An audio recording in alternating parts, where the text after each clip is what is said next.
இந்த பாடம் கந்தர்வன் எழுதுனது. இப்போ இவரை பற்றி நம்ம பார்க்கணும்னா நூல்வழி பார்ப்போம். கந்தர்வனோட இயற்பெயர் நாகலிங்கம். ராமநாதபுரம் மாவட்டத்தைச் சேர்ந்தவர். தமிழ்நாடு அரசின் கருவூல கணக்குத்துறைனா ட்ரெஸரின்னு சொல்லுவாங்கள்ல, கருவூல கணக்குத்துறையில் பணியாற்றியவர். கவிதைகளையும் எழுதியிருக்காரு. சாசனம், ஒவ்வொரு கல்லாய், கொம்பன் முதலியவை இவரது குறிப்பிடத்தகுந்த சிறுகதை தொகுப்புகள். இது ஒரு இம்பார்ட்டன்ட் கொஸ்டின். இதில் இந்த பாடத்தில் வந்து எப்படி படிக்கணும் அப்படின்னா, இந்த கதை ஃபுல்லாத்தையும் படிக்கணும்னு அவசியம் கிடையாதுங்க. இப்போ தண்ணீரின் இன்றியமையாமையும் தேவையும் பற்றி பண்டைய காலத்துலேருந்து இலக்கியங்கள் வந்து வலியுறுத்திட்டு இருக்கு. இன்னைக்கு நீர் நெருக்கடி எப்படி இருக்குது, குறிப்பாக சிற்றூர்களில் இருக்க வாழ்க்கை சிக்கலை பற்றி சொல்லக்கூடிய கதை. இதில் வந்து நம்ம கதை ஃபுல்லாக படிக்கணும்னு அவசியம் கிடையாது. ஒரு ட்ரெயினை வச்சு கதை, அதில் தண்ணி எடுக்க போவாங்க. அந்த ஊரில் தண்ணி இல்லை அப்படின்னு சொல்லிட்டு வேறு ஊர், பிலாப்பட்டிங்கிற ஊருக்கு போயிட்டு அத்தனை கிலோமீட்டர் தாண்டி அவங்க போகணும். ட்ரெயின் ஏறி பிடிச்சி ஓடி போய் தண்ணி அடித்து பிடிச்சி குழாயடி தண்ணி பிடிச்சிட்டு அதை வந்து ஒரு சொட்டு கூட சிந்தாமல் கொண்டு வருவாங்க. அந்த பொண்ணை தேடி எல்லோரும் போவாங்க. இதுதான் கதை, சரியா? இதில் இம்பார்ட்டன்ட் பாயிண்ட்ஸ் போட்டு தண்ணி இல்லை அப்படி இதெல்லாம் கீ பாயிண்ட்ஸ், சரியா?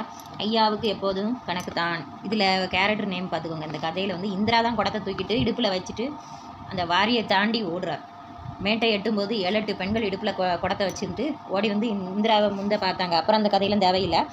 அப்புறம் இந்திரா வந்து எல்லாருக்கும் முன்பாக இடம் பிடித்ததோடு மட்டுமல்லாமல் பதற்றமே இல்லாமல் அந்த நிற்கிற அழகை பார்த்தா 5-6 வருஷங்களாக அதே இடத்துல நிற்கிறது போல இருந்தது. அப்புறம் ஸ்டேஷன் மாஸ்டர் வராரு.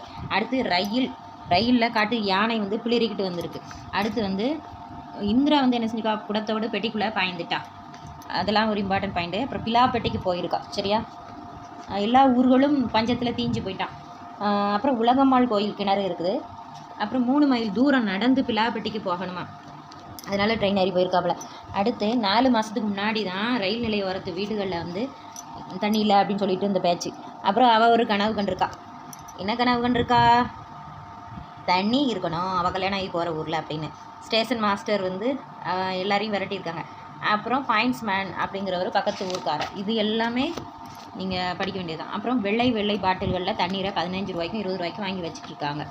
அதுக்கப்புறம் சன்னமாக வந்ததுன்னா என்னது, குறைவாக குழாயில் வந்திருக்கு. ஊதல் ஒலி. அடுத்து வந்து அந்த ட்ரெயினோட ஊதல் ஒலி கேட்டதும் தண்ணி இல்லையே அப்படின்னு அம்மா சொன்னது அவளுக்கு ஞாபகம் வந்திருக்கு. அதுக்கப்புறம் படப்படன்னு செம்பை எடுத்துகிட்டு குடத்தை பாதையில் வச்சுட்டு குதிக்க போனாள். அடுத்து தற்கொலை பண்ணிக்கொள்ளவா பார்த்தாய் அப்படிங்கிற மாதிரி அவளுக்கு படக்கத்தி பெண் வந்து இவளை வந்து ஓவமாக ஓடும்போது பிடிச்சி இழுப்பா. அப்போ அவள் அப்படி கேட்டிருக்கா, தற்கொலை பண்ணிக்கொள்ளவா பார்த்தாய் அப்படிங்கிற மாதிரி அவள் பேசுகிறது இவளுக்கு புரியலையாம். அப்புறம் இப்போ வந்து அக்கா இன்னும் வரலை, யார்ட்டி சொல்லாமல் தண்ணி பிடிக்க போயிட்டாவல. அடுத்து அண்ணன் வீடு, தம்பி வீடு, அதாவது மச்சி வீடுகள்லேருந்து ஆட்கள் வந்து ஓடி வந்திருக்காங்க. ராமநாதபுரம் பஸ்ஸில் வந்து ஏறி வந்திருக்காங்க. அடுத்து கும்பல் டிரைவர் வந்து விரட்டி கொண்டு போய் சேர்த்திருக்காரு. அடுத்து யாரும் பார்த்த ஒரு குடத்தோட ஒரு பொண்ணு இறங்குச்சான்னு கேட்டதுக்கு யாரும் பார்த்ததாக சொல்லவில்லை. அதுக்கப்புறம் ராமநாதபுரத்தையே சல்லடை போட்டு சலித்து பார்த்துவிட்டு கவலையும் வசதியுமா ஆட்கள் வந்து இவளை தேடி ஊருக்கு திரும்பிட்டாங்க. அதுக்கப்புறம் இவள் வந்து ரயில் நிலையத்துக்கு ஆவேசம் அந்த மாதிரி ஓடி இருக்கலாம். எதுக்கு ஓடுனா, அடுத்து ட்ரெயினை பிடிக்குது. அந்த இந்திரா வருது, தண்ணீர் குடத்தோடு இந்திரா போயிட்டா.